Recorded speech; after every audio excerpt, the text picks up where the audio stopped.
And our first story of the day is OpenAI launches ChatGPT-5. Yes, we have a newer, shinier, faster version of, of AI, which is just what everyone needs. It is faster, it is sharper, it is smarter across coding, reasoning, and writing. Now, there's a really interesting number that Thomas found that do you want to share it? I can share it. Do you want to share it? 700 million users. Thomas wants to share it. So 700 million people. You see, I thought it was going to be like 10 billion. There was going to be more users of ChatGPT than there were human beings on the planet. But and this isn't just 700 million users is great. and that's well, it's big. I don't know if it's great. And that those are weekly active users, not monthly active users, but weekly active users. So every week, 700 million people use ChatGPT, which for some comparison, there's only about 350 million people in the United States, depending on whose numbers you're looking at, which means this is twice the population of America using just ChatGPT. We're not talking about Gemini, we're not talking about Grok or Claude. Just this one LLM is used by 700 million people.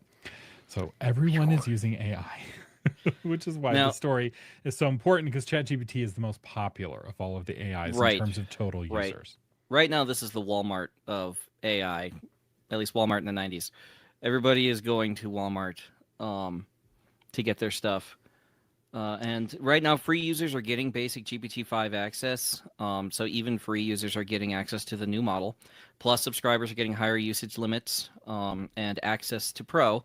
And Pro users unlock extended reasoning and unlimited use. And so for authors, really, it's that extended reasoning part that you really want to take advantage of if you're going to do this kind of thing. I'll present usage on a spectrum to see how comfortable you are with AI and how afraid people are of it or whatever. You can upload your whole manuscript into GPT-5 and get it to conduct an array of tasks for you and see what it spits out.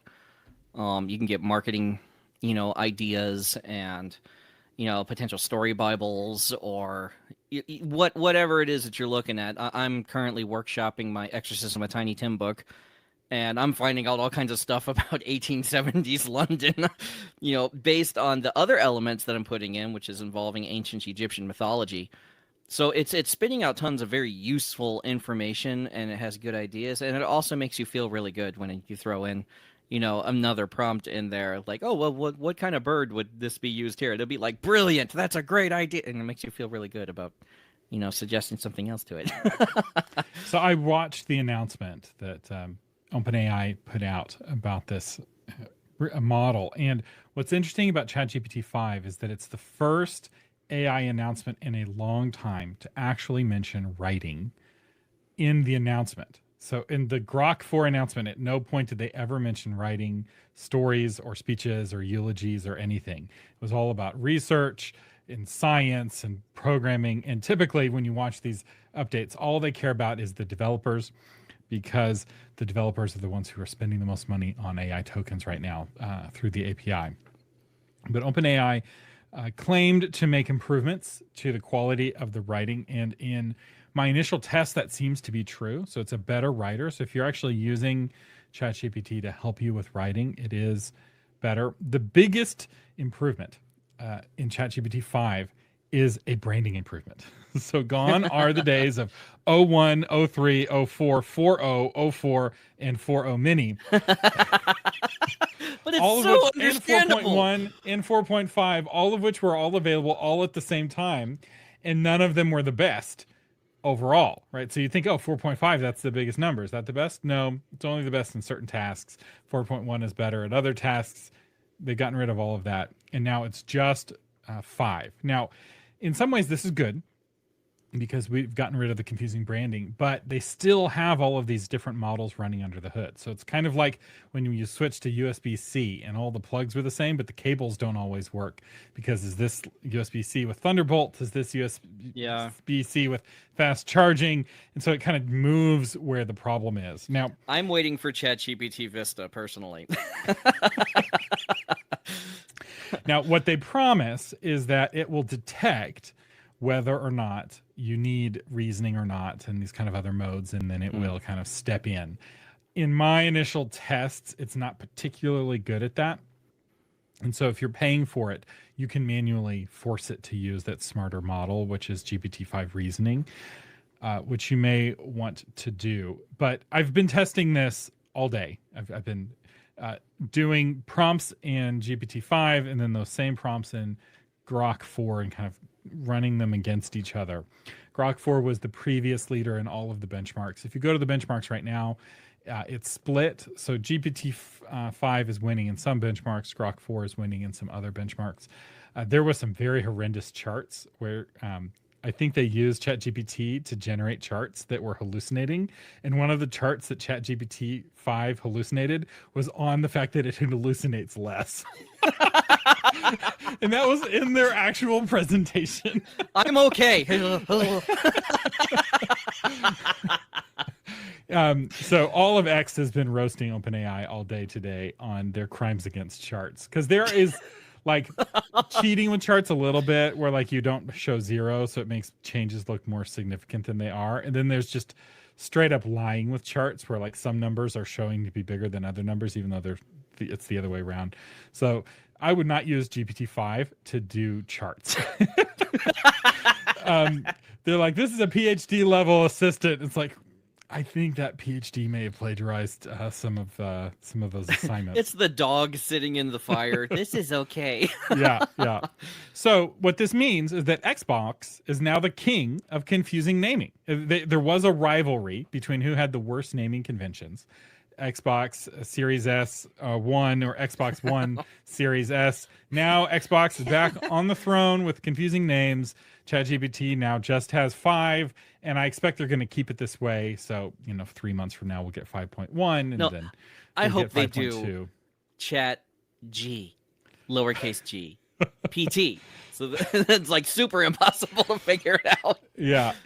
So some more things I've noticed about ChatGPT as I've been testing it and doing research on it. One is that it's very cheap. So for most of you, the way that you use an LLM is through the official chat provided by the company.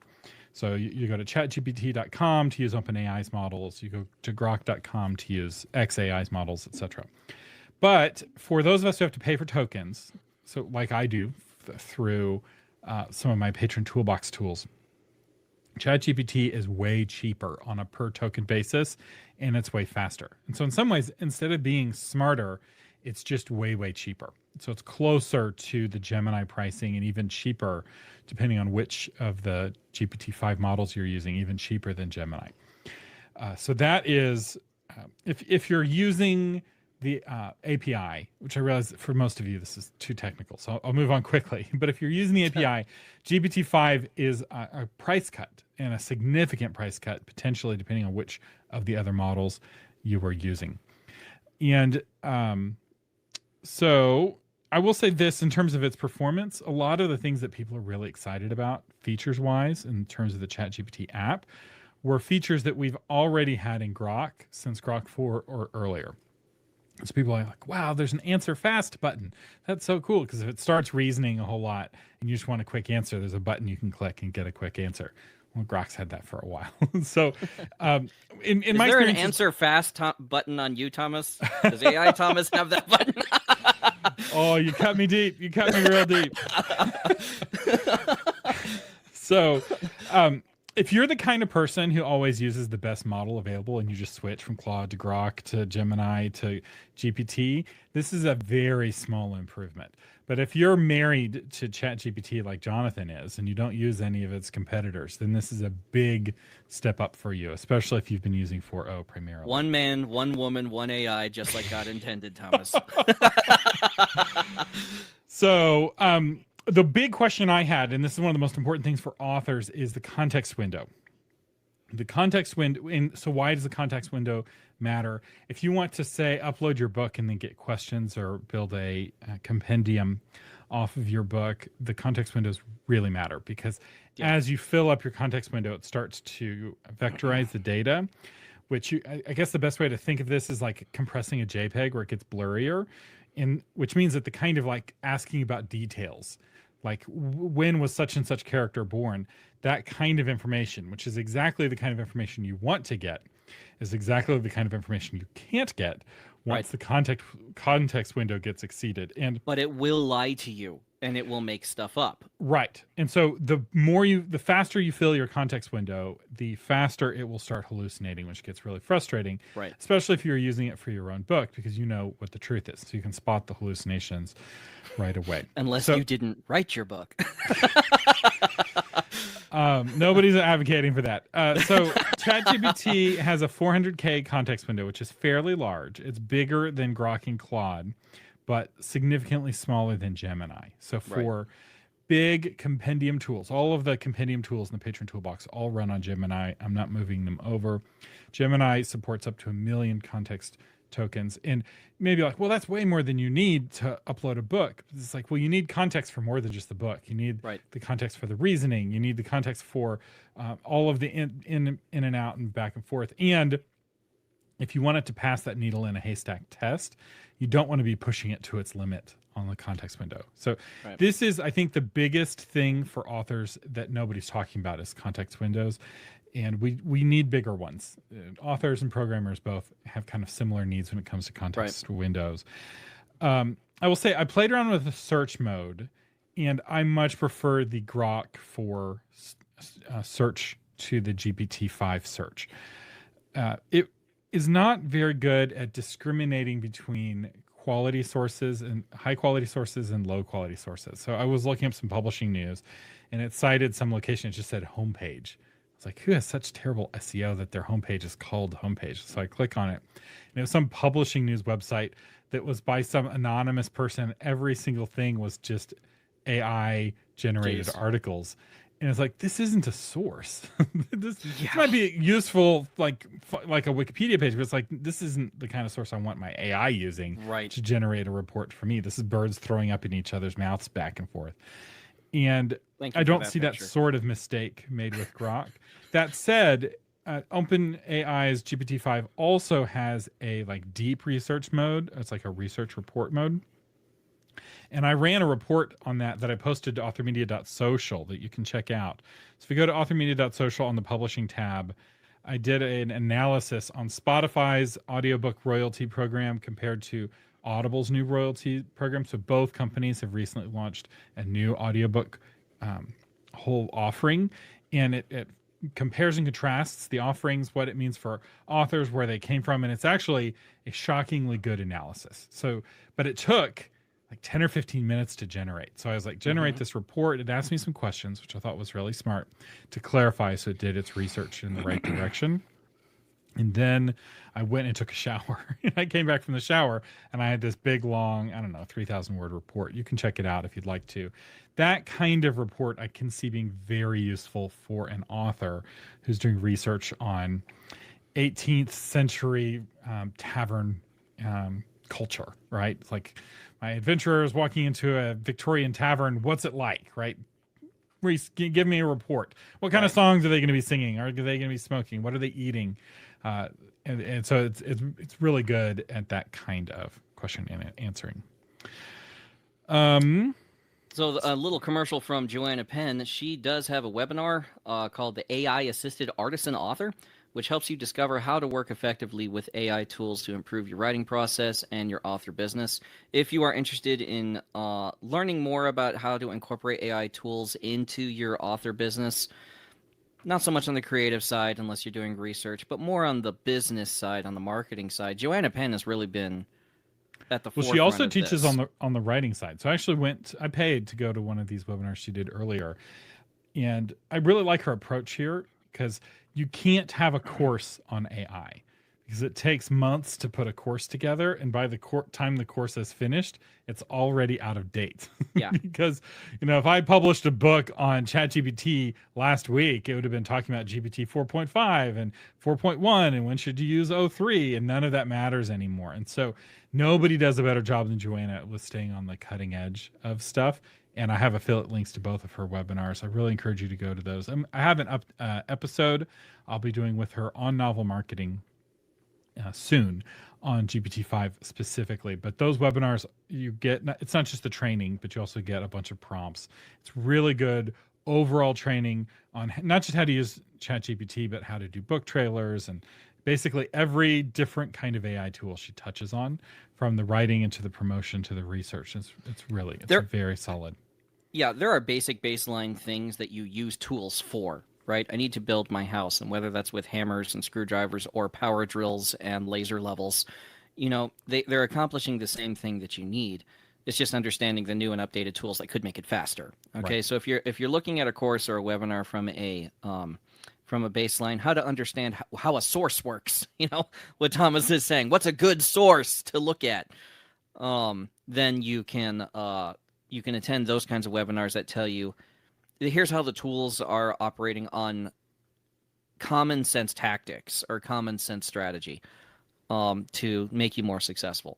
If you're going in, like Thomas is saying, if you're going into one that says, and this is how Claude 4 will improve your manuscript generation, well, I mean, it's going to be Claude 7 by the time that course is released. Right. But with her webinar, she's got two, one at the beginning of the month and one at the end of the month. The one at the end of the month is different than the one at the beginning of the month because it's basically a snapshot in time of what's up to date.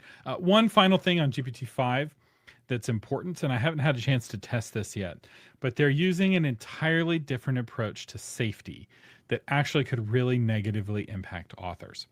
So previously, if you were an author writing a mystery and you wanted the bad guy to kill somebody with poison, if you told ChatGPT, I'm an author, I'm writing a scene where the bad guy uses poison, it would be useful to you because be like, oh, okay, this is for a non-threatening purpose. It's just for a book. It's fine. Well, that's not safe according to OpenAI. And so now those kinds of prompting tricks won't help. And now it looks at the output rather than at the input when it comes to safety. And so you may find that ChatGPT is now giving you very vague answers. So it's not going to just say, no, I can't help you with that anymore. It's going to be worse, where it's going to give you a very vague, non-specific answer and kind of dodge like a politician. It's like, so what part of the budget are you going to cut? It's like, we're going to cut the pork barrel spending.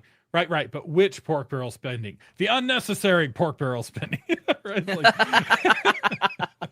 Thank you for your specificity. Yes. So they have now added abstract talking politician mode to GPT-5.